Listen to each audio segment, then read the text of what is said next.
Alright guys, so this is probably going to be a pretty short video because we're just going to be talking about one single issue that came out just recently.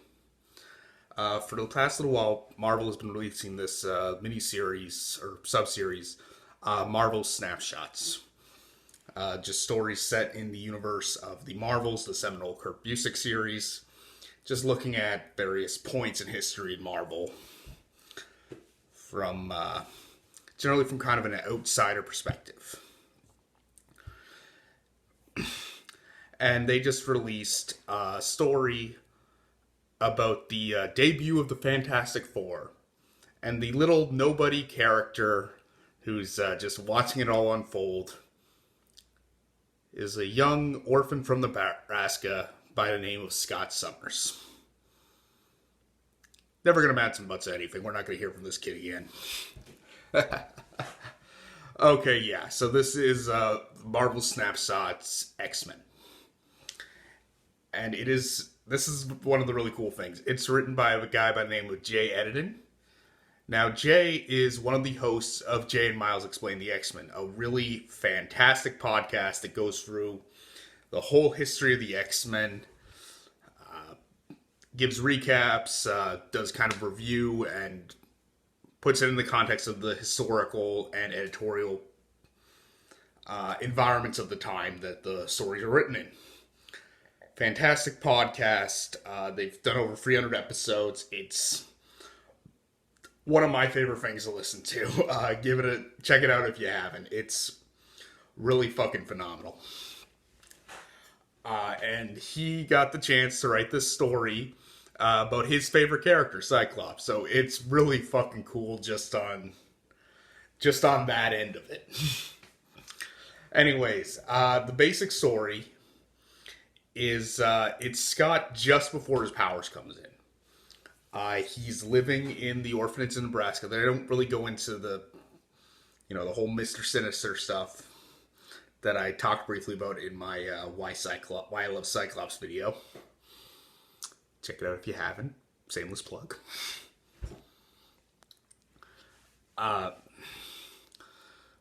It's mostly about just how disconnected and unreal he feels. He's basically kind of quietly ignored and neglected and gaslit almost. The start of the story is he's having a nightmare about the crash that killed his parents and took Alex away. I'll have to describe. 4 people strap into a cockpit, get into a cockpit, strap in, take off. Something goes horribly wrong.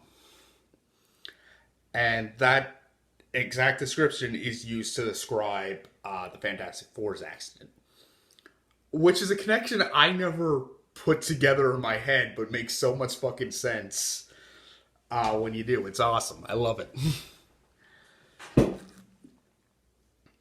So Scott, one of the really cool things is the letterist, Chris Halloran.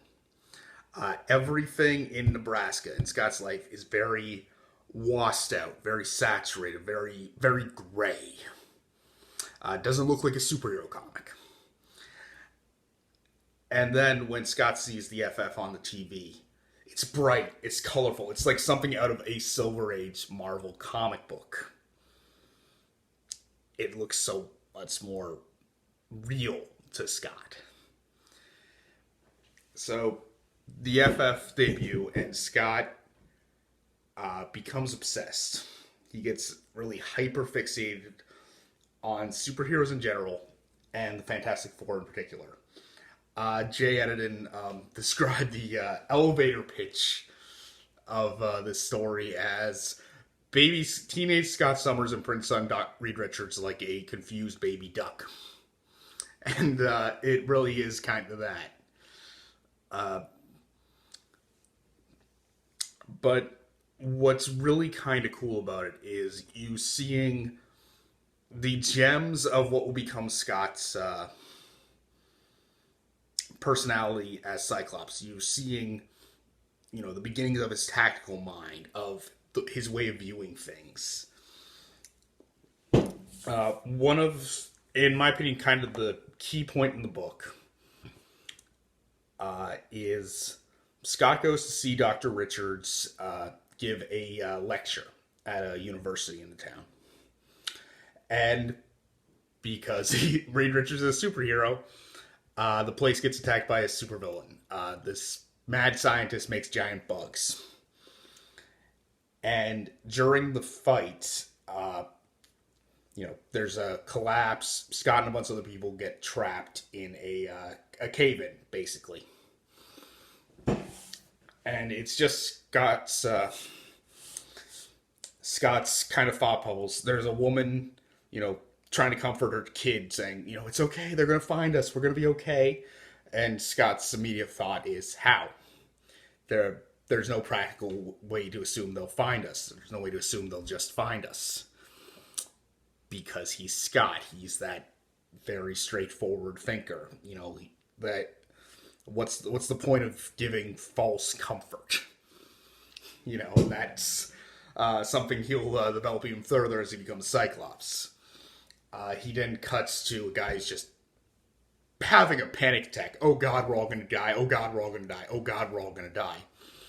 And Scott responds to that and is 4 words in his thought bubbles. And they kind of sum up who Scott is, I think. Everybody's panicking and nobody's helping. And the fact that he conflates those two, panicking, being out of control, being emotional, and being helpless, being unable to be of use to people. And he puts those two things together in his head. So, in order to save everybody, Scott climbs up to kind of this precarious ledge, and using a bit of metal, makes a reflection that the rescue workers see. So everybody gets out, and Scott, in his head realizes, okay, I'm not a superhero. I'm never going to change the world. I'm never going to save the world. Irony, but maybe I can be someone who helps. And God, I love that descriptor. Isn't that just the summation of what it means to be a hero? So Scott immediately goes to a library, ends up getting all these books on repair and, navigation and emergency medical care. Trying to be prepared for everything. And he's talking to the librarian who he's got kind of a friendship with.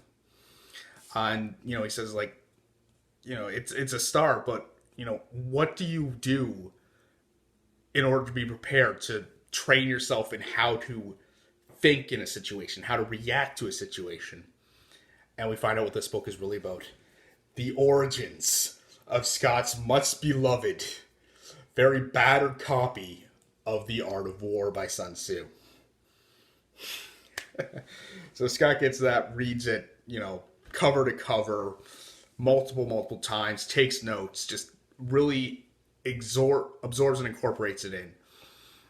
And we see that Scott's, tactical abilities, tactical inclinations weren't something Xavier trained him in. They were something he already had, and Xavier and the X-Men helped him, hone them.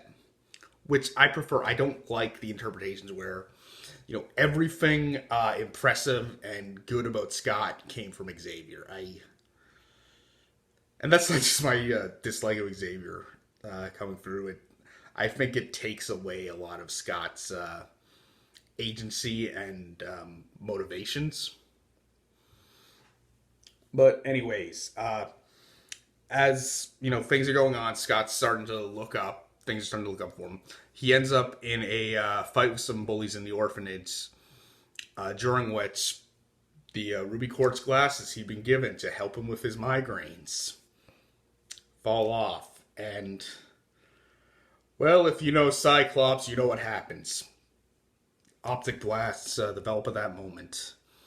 Scott looks around, sees all these people staring at him like he's Like he's a monster. Like he's one of those things the heroes fight. And he panics. And he runs. And he ends up on the first bus he can find out of town going. And he's panicking in his head. Just going through on how everything's falling apart. He's not what he wants to be. He's never going to be able to be what he wants to be. He's a monster now. And then he realizes something something happens that makes him realize he's the worst person in the world. He realizes he accidentally stole a library book.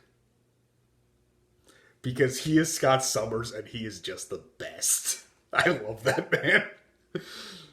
Personal encounter, like 5-10 years later when he's with X Factor and he comes back to Nebraska, he goes to the library and pays off the late fees. Because he's Scott, and you know he would.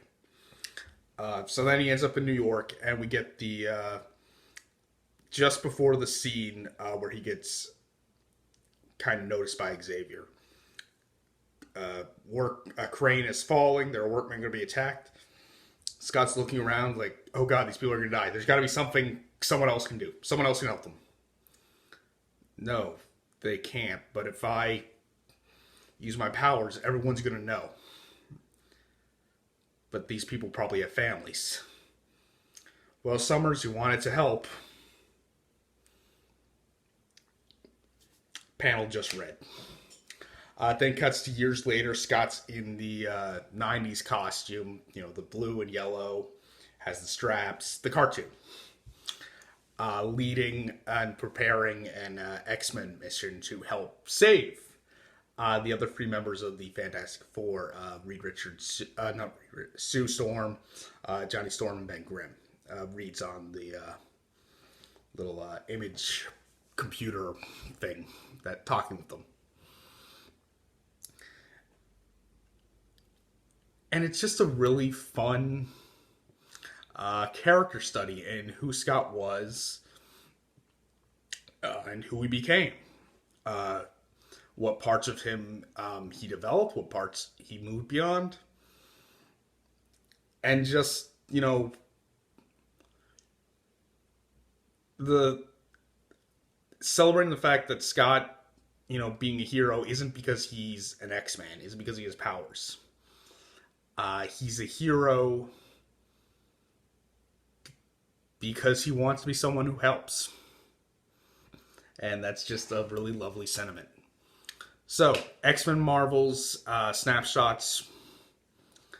Check it out. It's a fantastic read. It's, it's 30 pages. It's 10-15 minutes of your life if you take the time. And it might be one of the best comics I've read this year. It's one of the best Cyclops stories I've read in a long time. It's one of the best Cyclops stories. So, if your only exposure to, say, Cyclops is the X-Men movies, and you're wondering, why is he such a big deal? Why do people like him? Other than James Marsden's boyish good looks and chiseled jawline. I'm sorry, what were we talking about? Yeah, right. Cyclops is awesome. This is a great read. Check it out. Go to local comic book shop if you know them. If you live in Halifax or Dartmouth like I do, either Giant Robot or Strange Adventures are really good. They're where I go.